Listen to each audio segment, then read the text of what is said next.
नमस्कार। आज मैं आपके लिए मुंशी प्रेमचंद की एक कथा बड़े घर की बेटी लाई हूँ। आशा है आपको पसंद आएगी। बेनी माधव सिंह गौरपुर गांव के जमींदार और नंबरदार थे। उनके पितामह किसी समय बड़े धनधान्य संपन्न थे। गांव का पक्का तालाब और मंदिर जिनकी अब मरम्मत भी मुश्किल थी, उन्हीं की कीर्ति स्तंभ थे। कहते हैं इस दरवाजे पर कभी हाथी झूमता था। अब उसकी जगह एक बूढ़ी भैंस थी जिसके शरीर में अस्थि पंजर के सिवाय कुछ शेष न रहा था। अब दूध शायद बहुत देती थी, क्योंकि एक न एक आदमी हांडी लिए उस सिर पर सवार रहता था। बेनी माधव सिंह अपनी आधी से अधिक संपत्ति वकीलों को भेंट कर चुके थे। उनकी वर्तमान आय 1000 रुपए से अधिक न थी। ठाकुर साहब के 2 बेटे थे। बड़े का नाम था नीलकंठ सिंह। उसने बहुत दिनों के परिश्रम और उद्योग के बाद बीए की डिग्री प्राप्त की थी। अब एक दफ्तर में नौकर था। छोटा लड़का लाल बिहारी सिंह दोहरे बदन का सजीला जवान, भरा हुआ मुखड़ा, चौड़ी छाती, भैंस का दौर से शेर ताजा दूध वह उठकर सवेरे पी जाता था। श्रीकंठ सिंह की दशा बिल्कुल विपरीत थी। इनके नेत्र प्रिय गुणों को उन्होंने बीए इन्हीं 2 अक्षरों पर न्यौछावर कर दिया था। इन 2 अक्षरों ने उनके शरीर को निर्बल और चेहरे को कांतिहीन बना दिया था। इसी के वैदिक ग्रंथों पर उनका विशेष प्रेम था। आयुर्वेदिक औषधियों पर उनका अधिक विश्वास था। शाम सवेरे उनके कमरे से प्रायः सरल और सुरीली कर्ण मधुर ध्वनियां सुनाई देती थी। लाहौर और कलकत्ते के वैद्यों से बड़ी लिखा पड़ी रहती थी। श्रीकंठ इस अंग्रेजी डिग्री के आधिपति होने पर भी अंग्रेजी सामाजिक प्रथाओं के विशेष प्रेमी न थे। बिल्कुल वह बहुधा बड़े जोर से उसकी निंदा और तिरस्कार करते थे। इसी से गांव में उनका बड़ा सम्मान था। दशहरे के दिनों में वह बड़े उत्साह से रामलीला होते और स्वयं किसी न किसी पात्र पर पाठ लेते थे। गौरीपुर में रामलीला के वे ही जन्मदाता थे। प्राचीन हिंदू सभ्यता का गुणगान उनकी धार्मिकता का प्रधान अंग था। सम्मिलित कुटुंब के तो वह एकमात्र उपासक थे। आजकल स्त्रियों को कुटुंब में मिलजुल कर रहने की जो अरुचि होती है, उसे वह जाति और देश दोनों के लिए हानिकारक समझते थे। यही कारण था कि गांव की स्त्रियां उनकी निंदक थीं। कोई तो उन्हें अपना शत्रु समझने में भी संकोच न करती थी। स्वयं उनकी पत्नी को ही इस विषय में उनसे विरोध था।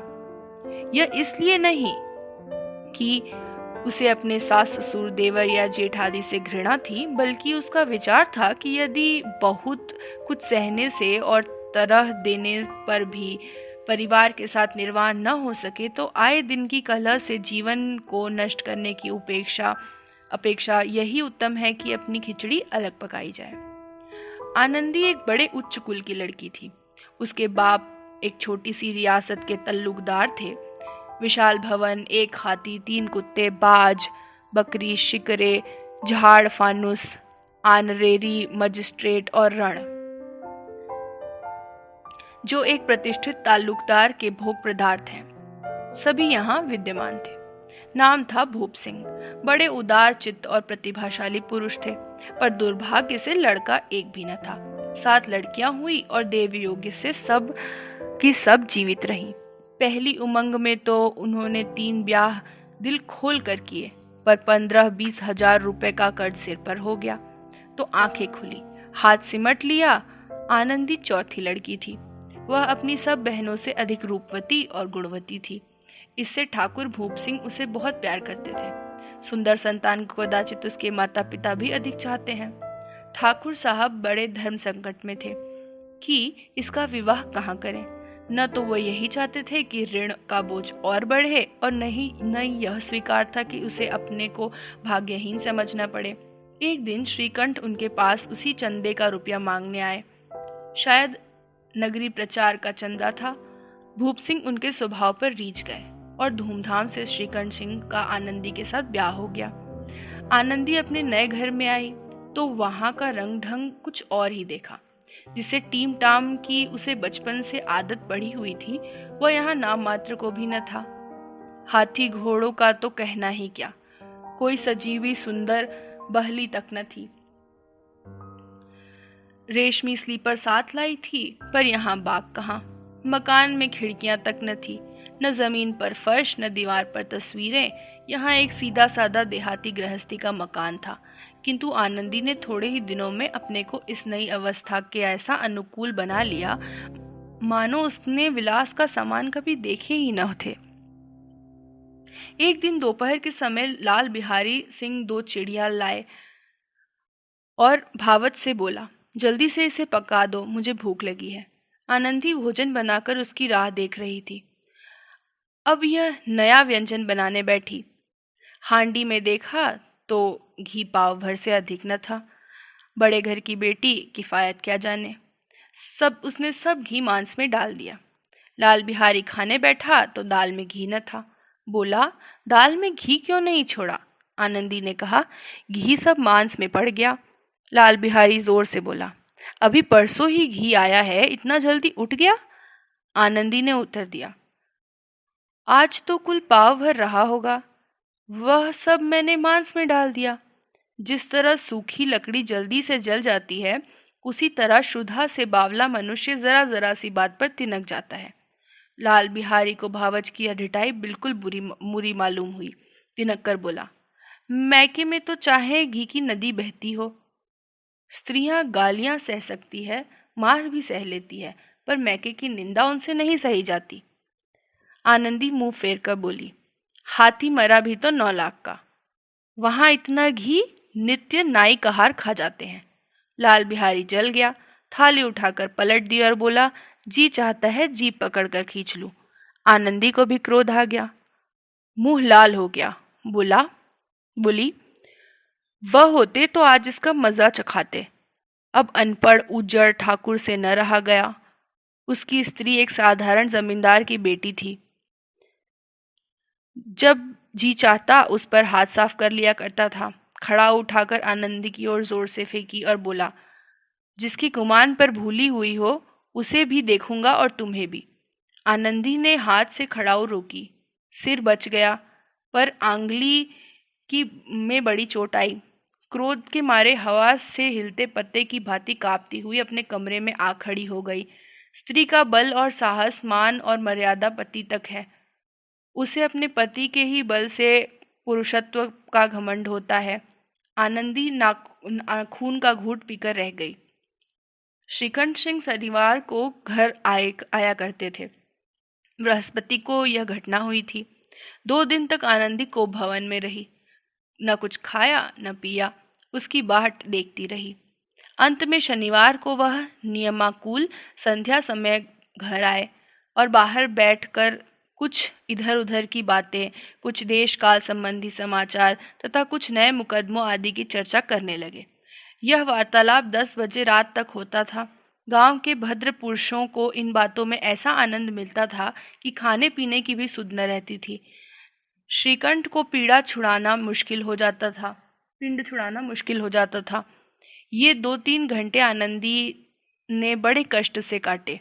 किसी तरह भोजन का समय आया, पंचायत उठी, एकांत हुआ तो लाल बिहारी ने कहा, भैया आप जरा भाभी को समझा दीजिएगा कि मुंह संभाल कर बातचीत किया करे, नहीं तो एक दिन अनर्थ हो जाएगा। बेनी माधव सिंह के बेटे की और साक्षी दी। हाँ, बहू बेटियों का यह स्वभाव अच्छा नहीं कि मर्दों के मुंह लगे। लाल बिहारी, वह बड़े घर की बेटी है, तो हम भी कोई कुर्मी कहार नहीं है। श्रीकंठ ने चिंतित स्वर में पूछा, आखिर बात क्या हुई? लाल बिहारी ने कहा, कुछ भी नहीं, यों ही आप उलझ पड़ी। मैके के सामने हम लोगों को कुछ समझती ही नहीं। श्रीकंठ खा पीकर आनंदी के पास गए। वह भरी बैठी थी। यह हजरत भी कुछ तीखे थे। आनंदी ने पूछा, चित्त तो प्रसन्न है? श्रीकंठ बोले, बहुत प्रसन्न है, पर तुम आजकल घर में यह क्या उपद्रव मचा रखा है? आनंदी की त्योरियों पर बल पड़ गए। झुंझलाहट के मारे बदन में ज्वाला सी दहक उठी। बोली, जिसने तुमसे यह आग लगाई है उसे पाऊं मुंह झुलस दूं। श्रीकंठ, इतनी गर्म क्यों होती हो? बात तो कहो। आनंदी, क्या कहूँ, यह मेरे भाग्य का फेर है, नहीं तो गंवार छोकरा जिसको चपरासीगिरी करने का भी शऊर नहीं, मुझे खड़ाऊ से मार कर यो न करता। श्रीकंठ, सब हाल साफ साफ कहा तो मालूम हो, मुझे तो कुछ पता नहीं। आनंदी, परसों तुम्हारे लाडले भाई ने मुझसे मांस पकाने को कहा। घी हांडी में पाव भर से अधिक न था। मैंने सब मांस में डाल दिया। जब खाने बैठा तो कहने लगा दाल में घी क्यों नहीं। बस इसी पर मेरे मैके को बुरा भला कहने लगा। मुझसे न रहा गया। मैंने कहा कि वह इतना घी तो नाई कहार खा जाते हैं और किसी को जान भी नहीं पड़ता। बस इतनी सी बात पर इस अन्यायी ने मुझ पर खड़ाऊ फेंक मारी। यदि हाथ से न रोक लूं तो सिर फट जाए।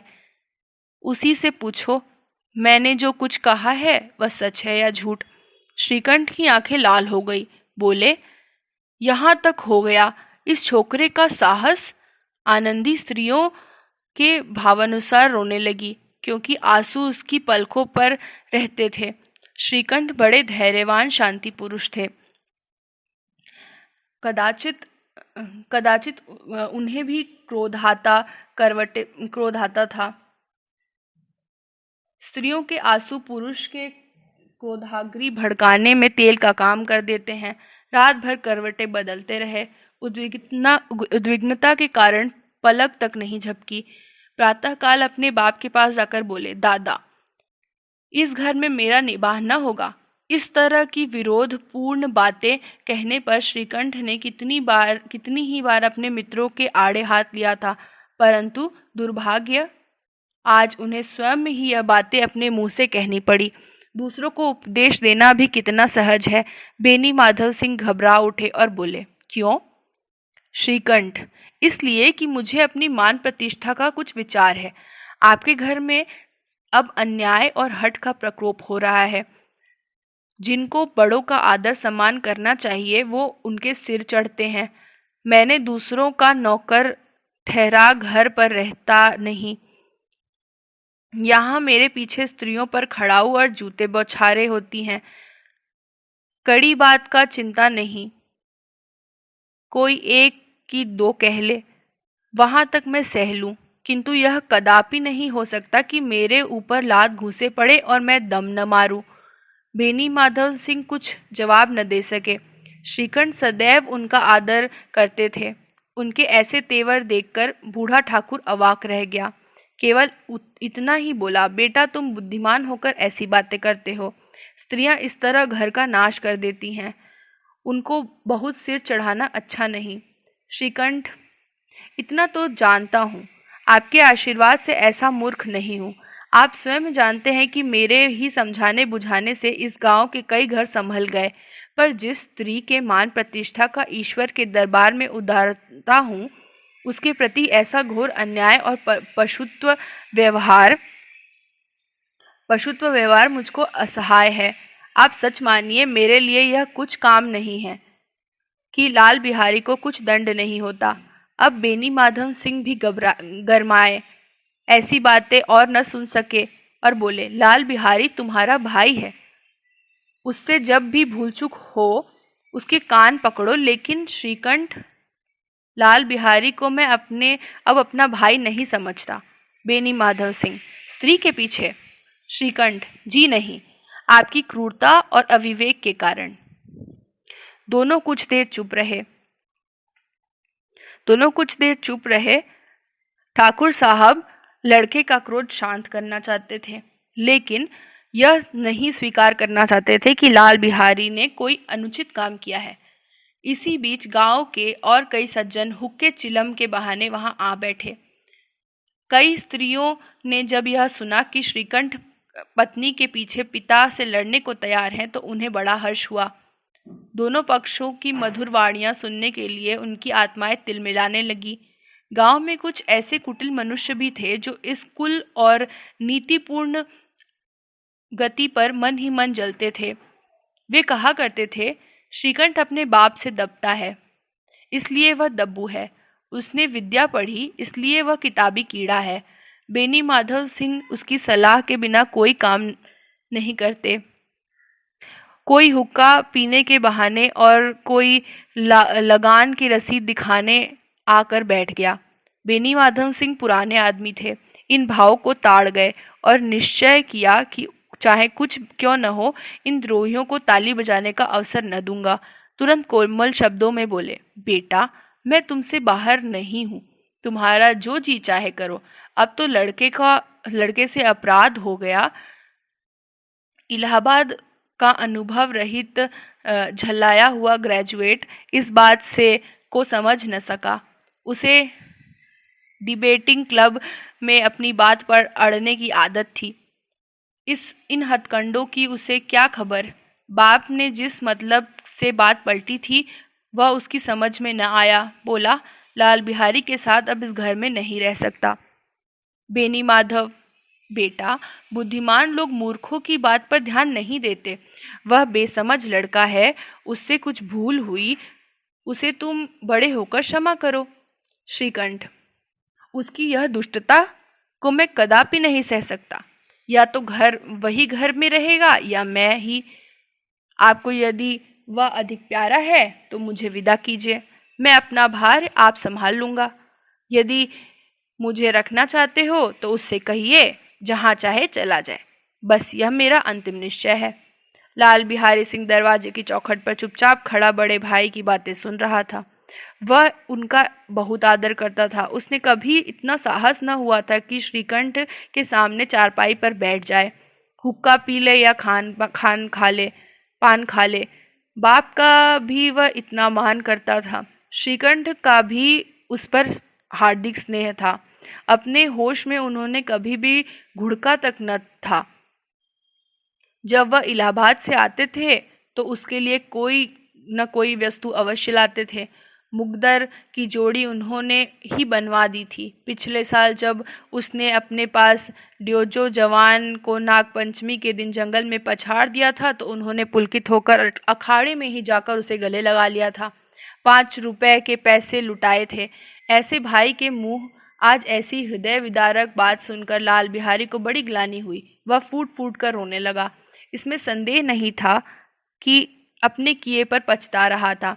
भाई के आने से एक दिन पहले ही उसकी छाती धड़कती थी कि देखूं भैया क्या कहते हैं, मैं उसके सम्मुख कैसे जाऊंगा, कैसे बोलूंगा, मेरी आंखें उनके सामने कैसे उठेंगी।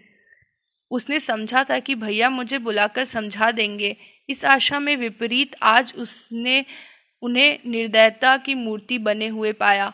वह मूर्ख था, परंतु उसका मन कहता था कि भैया मेरे साथ अन्याय कर रहे हैं। यदि श्रीकंठ उसे अकेले में बुलाकर 2-4 बातें कह देते, इतना ही नहीं 2-4 तमाचे भी लगा देते तो कदाचित उसे इतना दुख न होता। पर भाई का यह कहना कि अब मैं किसी सूरत नहीं देखना चाहता, लाल बिहारी को सहा न गया। वह रोता हुआ घर आया, कोठरी में जाकर कपड़े पहने, आंखें पोंछी, जिसमें कोई यह न समझे कि रोता था। तब आनंदी द्वार पर आकर बोला, भाभी, भैया ने निश्चय किया है कि वह मेरे साथ इस घर में न रहेंगे। अब वह मेरा मुंह नहीं देखना चाहते, इसलिए अब मैं जाता हूँ। उन्हें फिर मुंह न दिखाऊंगा। मुझसे जो कुछ अपराध हुआ है उसे क्षमा करना। यह कहते हुए लाल बिहारी का गला भर आया। जिस समय लाल बिहारी सिंह सिर झुकाए आनंदी के द्वार पर खड़ा था, उसी समय श्रीकंठ सिंह वहां आंखें लाल किए बाहर से आए। भाई को खड़ा देख तो घृणा से आंखें फेर ली और कतरा कर निकल गए, मानो उसकी परछाई से दूर भागते हों। आनंदी ने लाल बिहारी की शिकायत की थी, लेकिन अब उस मन ही मन पछता रही थी। वह स्वभाव से ही दयावती थी। उसे इनका तिनकना भी ध्यान न था कि बात इतनी बढ़ जाएगी। वह मन ही मन अपने पति पर झुंझला रही थी कि यह इतने गर्म क्यों होते हैं। इस पर भय भी लगा हुआ था कि मुझसे इलाहाबाद चलने को कहें तो कैसे क्या करूंगी। इसी बीच जब लाल बिहारी को दरवाजे पर खड़े यह कहते सुना कि अब मैं जाता हूँ, मुझसे जो अपराध हुआ क्षमा करना, तो इससे रहा न गया। रहा क्रोध भी पानी हो गया। वह रोने लगी। मन का मैल धोने के लिए नयन जल से उपयुक्त और कोई वस्तु नहीं है। श्रीकंठ को देखकर आनंदी ने कहा, लाला बाहर खड़े हुए रोते रहे हैं। श्रीकंठ, तो मैं क्या करूं? आनंदी, भीतर बुला लो मेरी जीभ में आग लगे। मैंने कहा से यह झगड़ा उठाया। श्रीकंठ, मैं न बुलाऊंगा। आनंदी, पछताओगे, उन्हें बहुत ग्लानि हो गई है, ऐसा न हो कहीं चल दें। श्रीकंठ न उठे। इतने में लाल बिहारी ने फिर कहा, भाभी, भैया से मेरा प्रणाम कह दो, वह मेरा मुंह नहीं देखना चाहते, इसलिए मैं भी अपना मुंह उन्हें न दिखाऊंगा। लाल बिहारी इतना कर कर लौट पड़ा और शीघ्रता से दरवाजे की ओर बढ़ा। अंत में आनंदी कमरे से निकली और हाथ पकड़ लिया। लाल बिहारी ने पीछे फिर कर देखा तो आंसू से भरे हुए बोला, मुझे जाने दो। आनंदी, कहाँ जाते हो? लाल बिहारी, जहाँ कोई मेरा मुंह न देखे। आनंदी, मैं न जाने दूंगी। लाल बिहारी, मैं तुम लोगों के साथ रहने योग्य नहीं हूँ। आनंदी, तुम्हें मेरी सौगंध, एक पग भी आगे न बढ़ाना। लाल बिहारी, जब तक मुझे यह मालूम हो जाए कि भैया का मन मेरी तरफ से साफ हो गया है, तब तक मैं इस घर में कदापि न रहूंगा। आनंदी, मैं ईश्वर की साक्षी देकर कहती हूँ कि तुम्हारी ओर से मेरे मन में तनिक भी मैल नहीं रही। तब श्रीकंठ का हृदय भी पिघला। उन्होंने बाहर आकर लाल बिहारी को गले लगा लिया। दोनों भाई खूब फूट फूट कर रोए। लाल बिहारी ने सिसकते हुए कहा, भैया, अब कभी भी मत कहना कि मैं तुम्हारा मुंह नहीं देखूंगा। इसके सिवाय आप जो दंड देंगे मैं सहर्ष स्वीकार कर लूंगा। श्रीकंठ ने कांपते हुए सर में कहा, लल्लू, इन बातों को बिल्कुल भूल जाओ। ईश्वर चाहेगा तो फिर ऐसा अवसर न आवेगा। बेनी माधव सिंह बाहर से आ रहे थे। दोनों भाइयों को गले मिलते देखकर आनंद से पुलकित हो गए। बोला, उठे बड़े घर की बिटिया ऐसी ही होती है, बिगड़ता हुआ काम बना लेती है। गांव में जिसने यह वृतांत सुना, उसी ने इन शब्दों में आनंदी की उदारता को सराहा। बड़े घर की बेटियां ऐसी ही होती हैं। धन्यवाद।